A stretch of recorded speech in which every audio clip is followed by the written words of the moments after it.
What it do, Sports Betting Nation? Aces, hi. We're here with our Thursday college football preview episode. Man, it's a great time of the week. I'm joined by the one, the only, Mr. Hardways. How you doing, Hardways?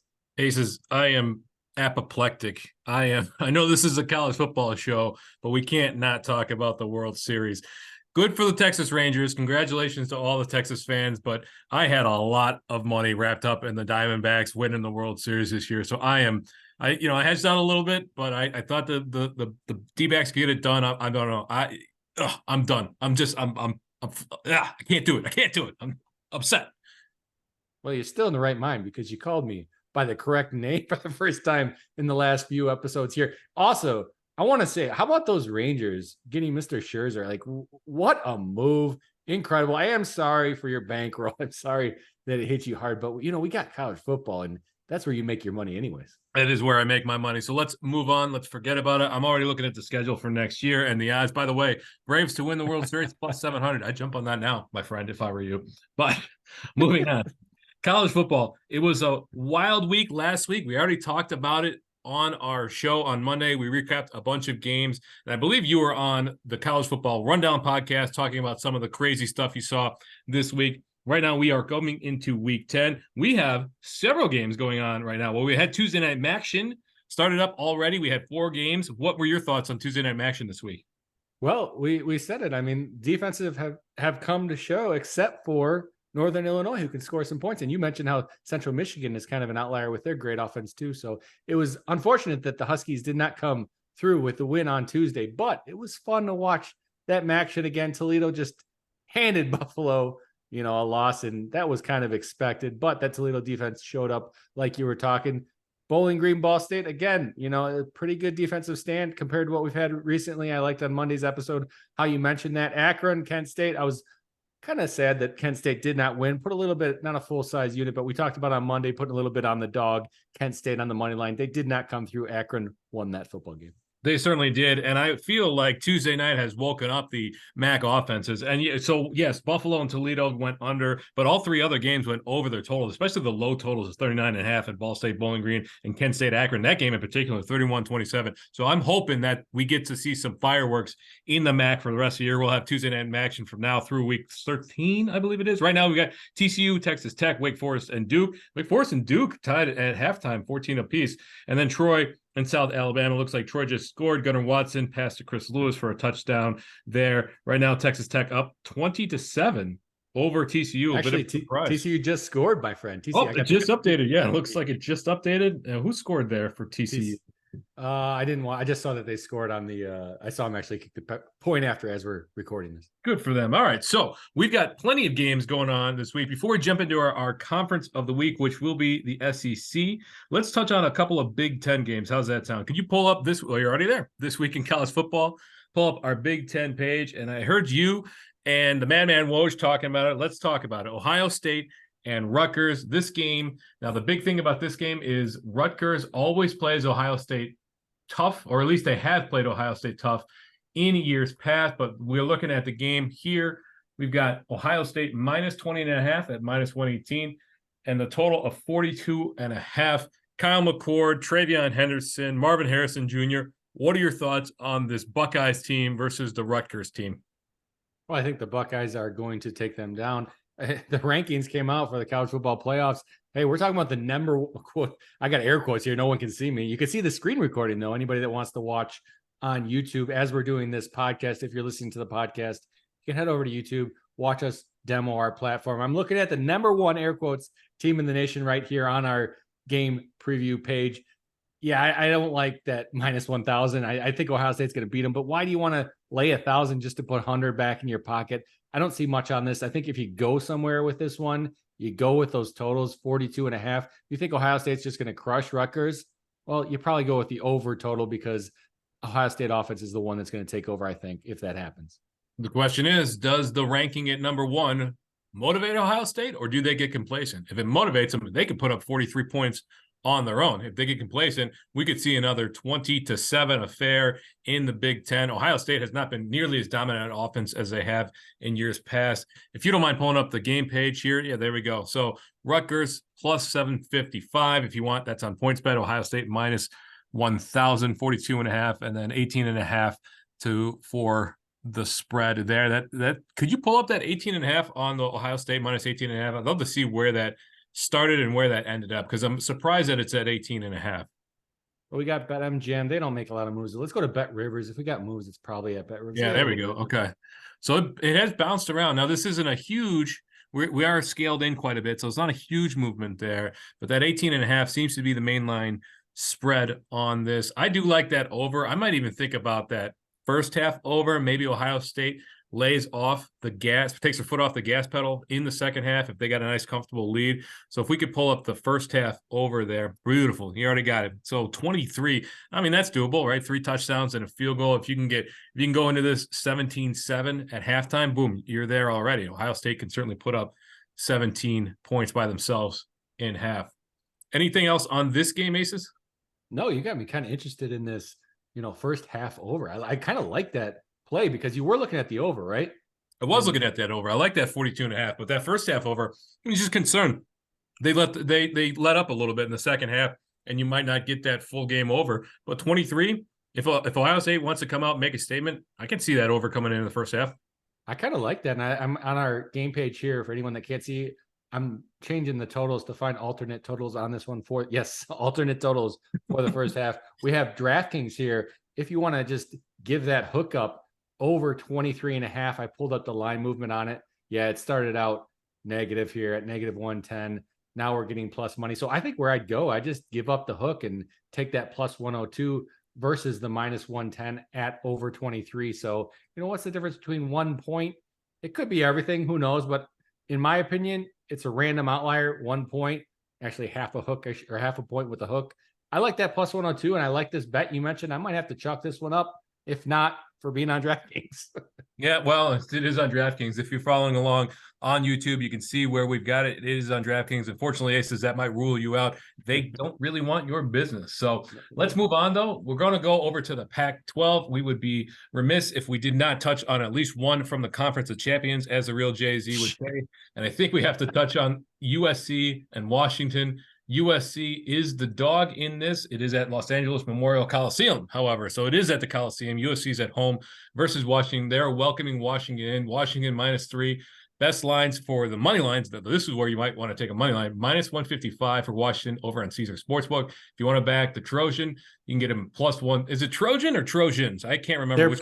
They're plural, my friend. There's more than one of them. You never remember which ones are because it's a Cardinal, Stanford Cardinal. Yeah, anyway.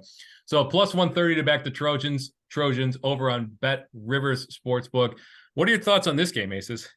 I don't know. I don't mind that money line bet. I don't want to bet on USC. I kind of see it as a coin flip, though, and we talk about this all the time. USC is a coin flip football game. As sports bettors, as people that profit from doing this, we have a +130 line on a coin flip.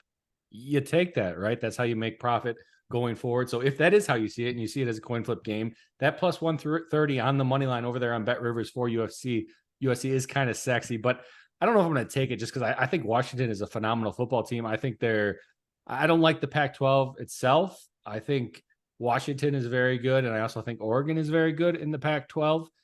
Aside from that, it remains to be seen, I think. But I don't know that I want to bet against Washington because I just generally do not bet against really good football teams. And that's a fair assessment there. I do want to also highlight the over-under in this game at 76.5. It is an absolutely massive total, 76. I don't know out of principle how you can take it, but there it is, 76.5. Now look at those points per games, though. So 45.89, so about 46 for USC and about 40 for Washington. Okay, USC's got the edge there, but look at the difference in points per game that the opponents are putting up. 32.5 for USC versus 20.5 for Washington. My goodness, Washington certainly has the defensive edge, at least when it comes to opponents' points per game there. If we could go over to that difference is 2 Iowa football games right there.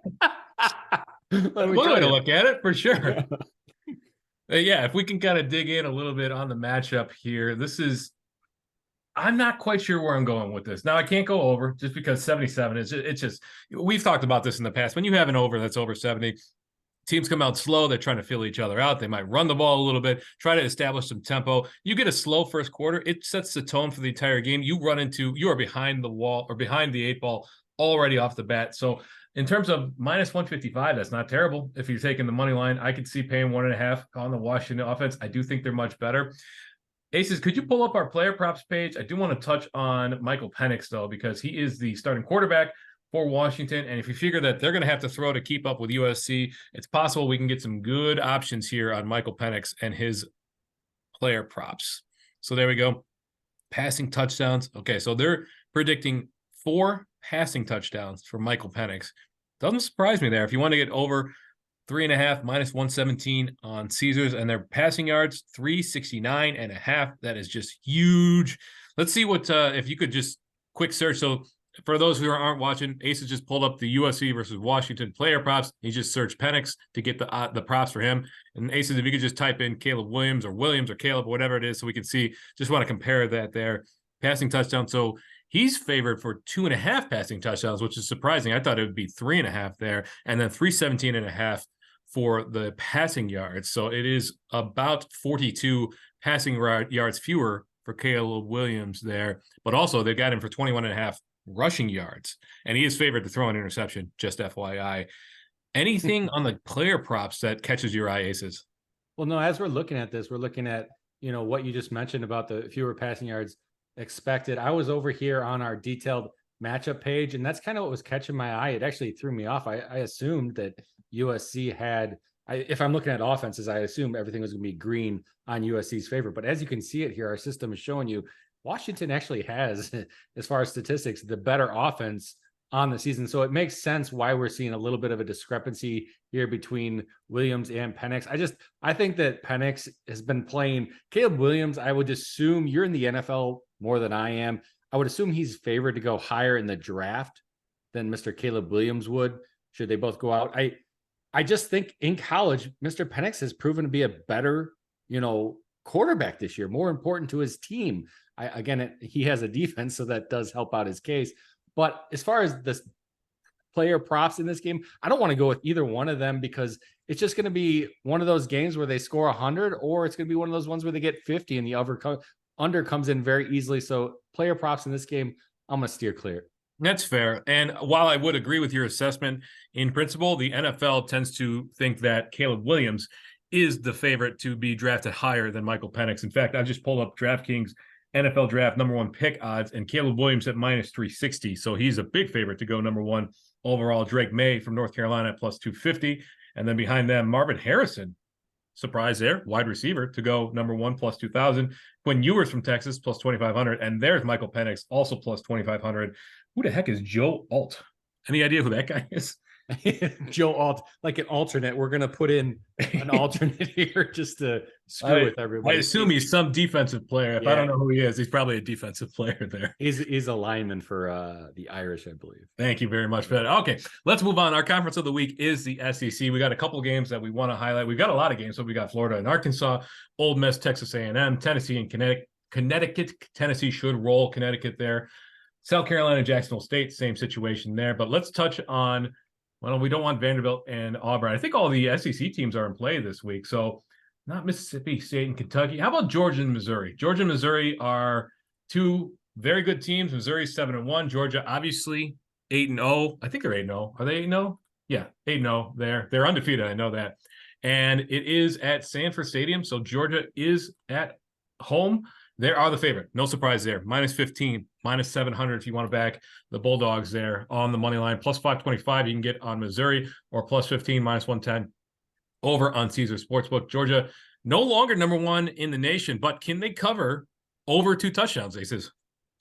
Oh, yeah, I think they can. In Missouri, I mean, maybe they come out and after that disappointing, they're #1 in the nation in every single poll except for the playoff committee poll. So does that come out and does it hurt their mentality? I think you were speaking to it the other way with Ohio State, them getting ranked #1, maybe having a little bit of that, better team bias and then not performing. Maybe it's the opposite with Georgia. They get a little disappointed. I don't think that's going to happen with this Kirby Smart team, though. I think he's going to have them pissed off and saying, why the hell are we not ranked #1 in the nation after, being the best team in the nation for 3 years now? I think they're going to come out and they're going to cover that spread easy. Missouri, not a bad football team, but not a football team that I mind fading at all. I wouldn't take the money line. I would take the spread you mentioned. It is kind of that weird -15 number. We don't see that often in college football or NFL for that matter. I don't think either. So I like Georgia in this one. If I'm going to bet them, I am just going to give up the 15 and expect them to come out big. I would have thought that this would have opened at 17 or 16 and a half there. 15, you're right, is a weird number. We don't see that number too often. We'll throw in a little college fantasy football just to make the Mad Woj happy. I would say if you are playing any Missouri players, if you have them on your daily fantasy, or if you're thinking about daily fantasy, or if you're playing them in season long, I would bench everybody. I think you're right. I think Kirby Smart wants to come out and establish the dominance or that they are the team to beat in college football right now. So yeah, you can play all your Georgia players, but I would sit everybody for Missouri. Just looking through here, a lot of green there on the Georgia side when it comes to these stats that are favoring Georgia.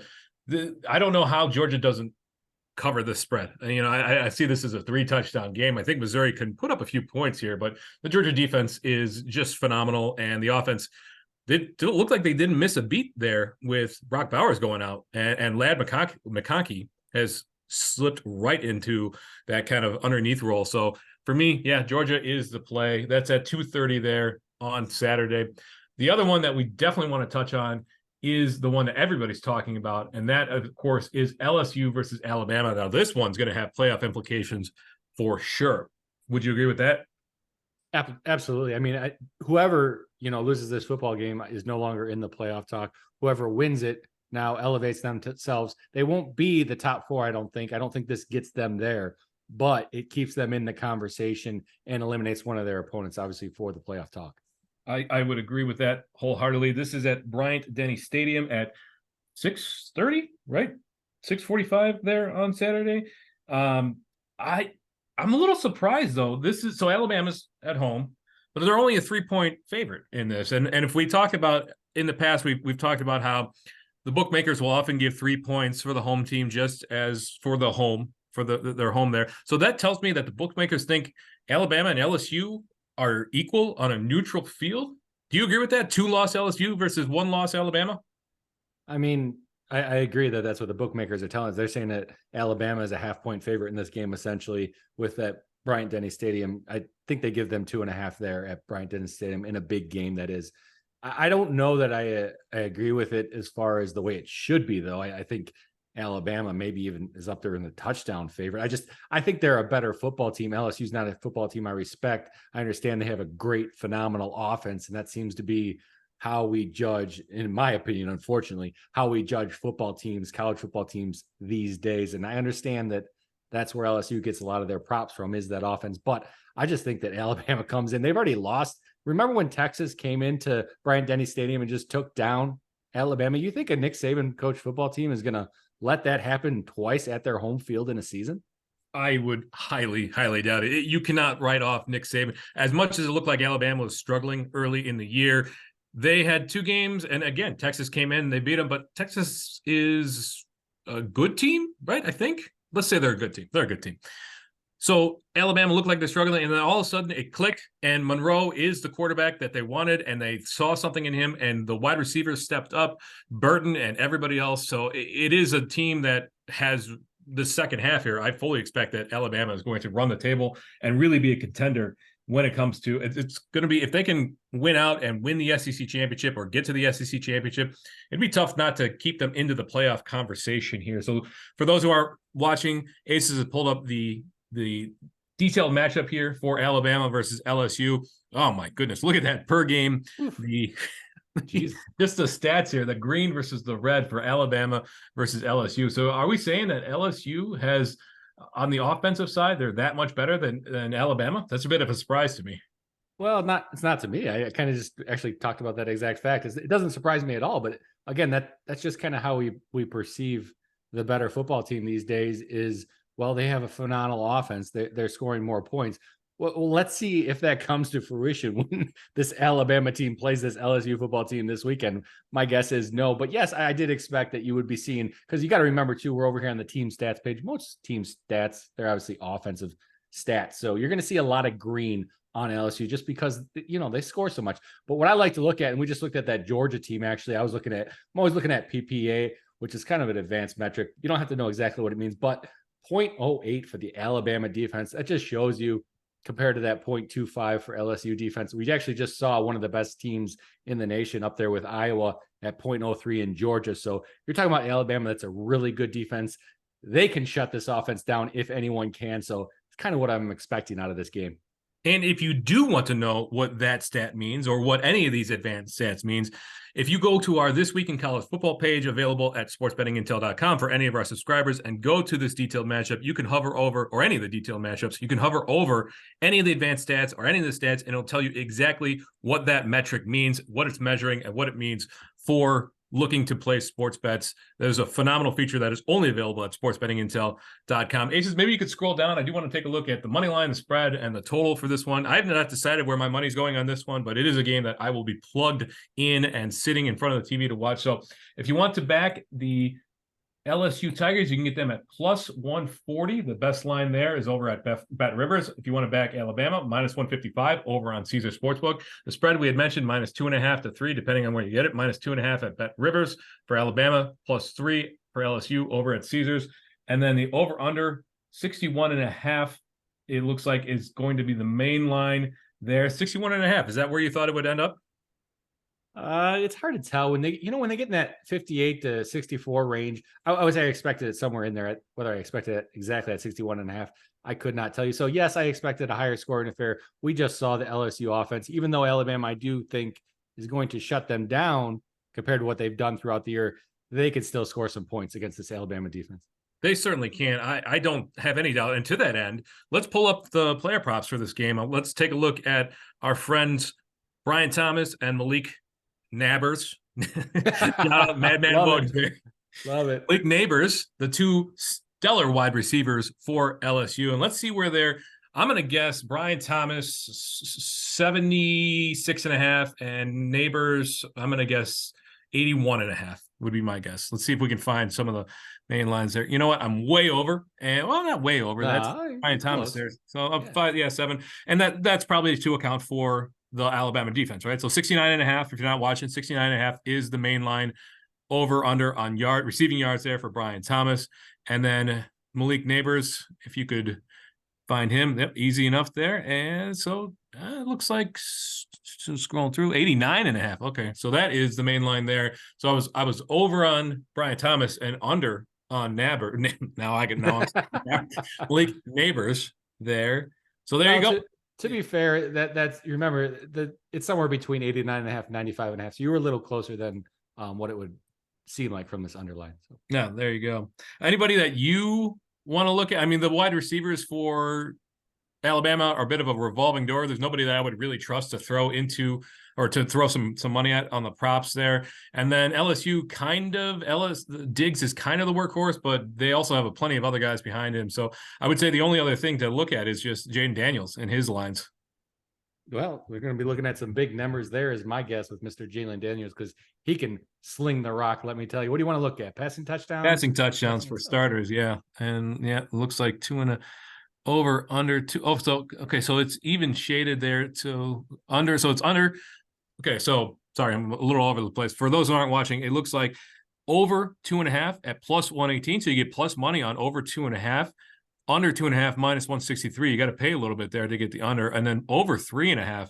So if he's throwing 4 touchdowns, plus 480 there on Bet Rivers, that seems like really good odds. Although there's a lot of juice as we get into those higher numbers. You can see over there on the right in that red there, that's 7.16% juice. So there's a lot of juice on some of these player props. You got to be aware of that. Let's look at Jalen Milroe actually before we log off for the night and just see what his touchdowns props look like. I'm going to go down here. I'm going to search for him, just show you guys different functions that we can use here on sportsbettingintel.com. Type in Milroe. We got a bunch of stuff for him. Where do you want to go? Again, player or passing touchdowns there. I think let's just keep the train rolling on the passing touchdowns. Okay, so he's favored quite favorite. If you look there, over 1.5 at -175 or minus. So that's on Bet Rivers, -184 and Caesars. So it's kind of an in between there, right? So he's definitely favorite to throw 2, but not quite favorite enough to throw 3 there, because over 2.5 is +215.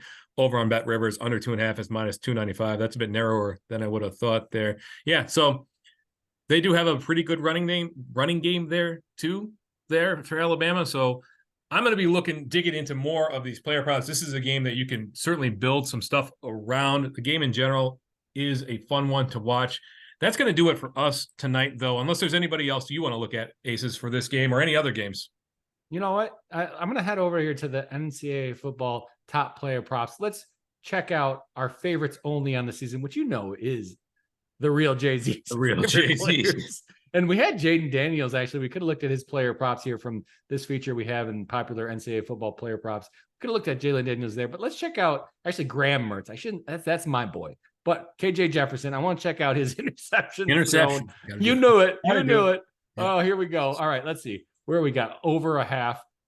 -140. Oh, man. We got to pay some money over here on DraftKings to get that -140. -137 on Caesar. So you save yourself 3 cents a little bit. It's a little bit of juice there, but it's ticked up from the -110 to -115 we saw at the beginning of the season. I think the odds makers are catching on here.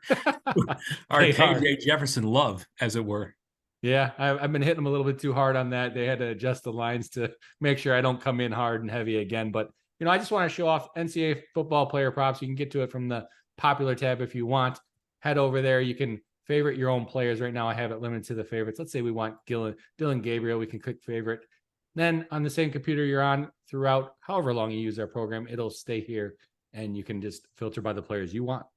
Absolutely an excellent feature, and one you'll only find over at sportsbettingintel.com. So come check us out. That's going to be it for us tonight. We have all these features that we talked about: player props, NCAA player props, top player props, the game boards, the game pages, the detailed breakdowns, of course, this week in college football, in addition to everything else that we offer at SB Intel. We're out of baseball season, but we have hockey. We've got player props and top player props for hockey. In addition to all these other tools, we've got arbitrage lines, middle lines, plus EV scanners where you can find positive expected value bets. That's going to be it for us tonight. Aces, anything you want to leave the people with? No, look forward to a great college football weekend, along with all the other sports you just mentioned that we have to make some money on. I agree 100%. As we say over here at SBI, you don't always have to bet, but when you do, wager wisely.